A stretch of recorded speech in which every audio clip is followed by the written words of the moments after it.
Bonjour à vous, c'est Géraldine Granier. Aujourd'hui, je vous fais une nouvelle vidéo sur un nouvel accompagnement en fait que je fais et j'ai décidé de vous parler donc de Nadine qui est venue me voir parce qu'elle a une rupture très difficile avec une personne, un homme contrôlant dont elle dit qu'il est pervers narcissique. Voilà. Alors, avant de vous parler en détail de cet accompagnement, eh bien, je voudrais, j'espère que vous allez bien et que vous puissiez prendre soin de vous un maximum, développer votre joie, votre liberté, même si on est, je le sais, dans une période difficile, on a toujours eu la possibilité de sortir d'un cadre, de pouvoir voir toute la liberté qu'on peut avoir malgré tout ça. Donc, on va l'appeler Nadine. Nadine, en fait, est quelqu'un qui a un poste de direction et donc elle vient me voir. Elle a été complètement déstabilisée, voire anéantie par cette relation. Et elle fait partie en fait des personnes que j'accompagne, sans qu'elle le sache, mais elle fait partie de ce groupe de personnes dont je vous rappelle qui sont les 10, les dyslexiques, les hauts potentiels, les hyperactifs, les hypersensibles, les hypercréatifs, hein, qu'on appelle aussi les zèbres, les atypiques, les neuroatypiques, les multipotentiels, bref, ces gens ont plein de noms et plein de cases. Donc, ce qui est intéressant, c'est j'aimerais vous rappeler, ou peut-être vous allez le découvrir, que ces personnes, en fait, ont plus de chances, entre guillemets, de rencontrer, en fait, des personnes qui sont contrôlantes, des personnes qui sont pervers, qui sont narcissiques, pervers narcissiques. Alors, euh, pourquoi on fait ça? Souvent, ce sont des personnes qui ne connaissent pas leur différence ou qui ne la comprennent pas. Ce sont des personnes qui ressentent les besoins des autres, qui sont très empathiques, des personnes, j'ai ma petite feuille, hein, des personnes qui ont tendance à être comme des caméléons et donc à répondre pas à leurs besoins, mais à ce qu'on attend d'eux. Et ça, depuis qu'ils sont quasiment tout petits. Donc, il y a effectivement très souvent un manque de reconnaissance pour ces personnes. Là, Nadine c'est flagrant, elle a un grand sourire, elle fait voir que tout va bien, alors elle vient de vivre un événement vraiment qui l'a vraiment déstabilisée, anéantie. Elle arrive encore à garder le sourire, à avoir une à donner le change, parce qu'en fait, elle fait ça depuis qu'elle est enfant.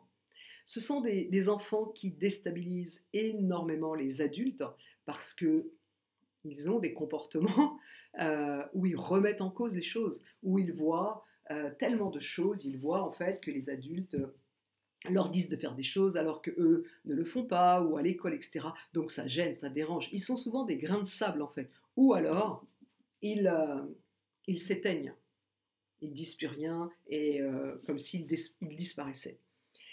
Donc en fait, ces personnes, eh bien, ce manque de reconnaissance, en fait, ça les entraîne, en fait, elles vont vraiment développer une suradaptation. Et c'est exactement ce qui se passe pour Nadine. Donc il y a effectivement des côtés très intéressants dans son activité professionnelle, mais il y a aussi des côtés qui ne sont pas du tout très intéressants. Donc, elle arrive, bien sûr, elle culpabilise, elle se juge, c'est souvent ce que font ces personnes. Le regard des autres prend une dimension incommensurable et même ce sont des personnes qui, en plus de tout ça, de toutes ces difficultés qu'elles ont à vivre au quotidien, elles vont se flageller. Je me rappelle d'un directeur général que j'avais accompagné et qui me disait mais moi en fait Géraldine je travaille en dilettante, il culpabilisait là-dessus. En fait on avait vu ensemble que il travaillait tellement vite, il était tellement efficace, il arrivait tellement avec la bonne idée que oui il pouvait aller marcher, il pouvait aller se détendre parce qu'en fait quand ces personnes sont souvent à contre-courant de leur nature, donc elles peuvent dépenser beaucoup d'énergie à être dans un système qui ne leur convient pas. Mais par contre, elles ont des idées, des idées géniales, des idées mais que d'autres personnes pourraient mettre des jours, des semaines, des mois à trouver. Donc, bah, c'est ce qui est intéressant, en tout cas le conseil que je pourrais, donner si, vous écoutez cette vidéo et puis que ça vous parle, c'est vraiment un, arrêtez de se culpabiliser, c'est vraiment très important, même si c'est pas si évident que ça de le faire tout seul. 2, c'est d'avoir conscience de sa différence, de la reconnaître et de voir les avantages de cette différence et les challenges, de cette différence. Voilà. Alors, j'espère que cette vidéo vous apporte, un plus, des solutions, peut-être que vous vous reconnaissez, dans cette vidéo, ou que vous reconnaissez vos enfants ou des proches ou des collègues de travail.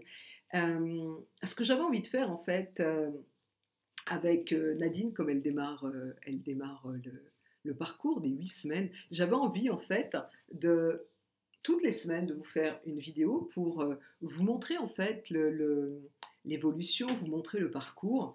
Voilà. Donc dites-moi si ça vous intéresse, hein. Et si oui, s'il y a suffisamment de personnes, eh bien, je prendrai le temps de faire, voilà, de faire une suite et comme ça vous aurez Mmh, les mots viennent pas facilement dans cette vidéo. Vous aurez effectivement la progression, le parcours. Voilà. Je vous souhaite une belle journée et je vous dis à bientôt.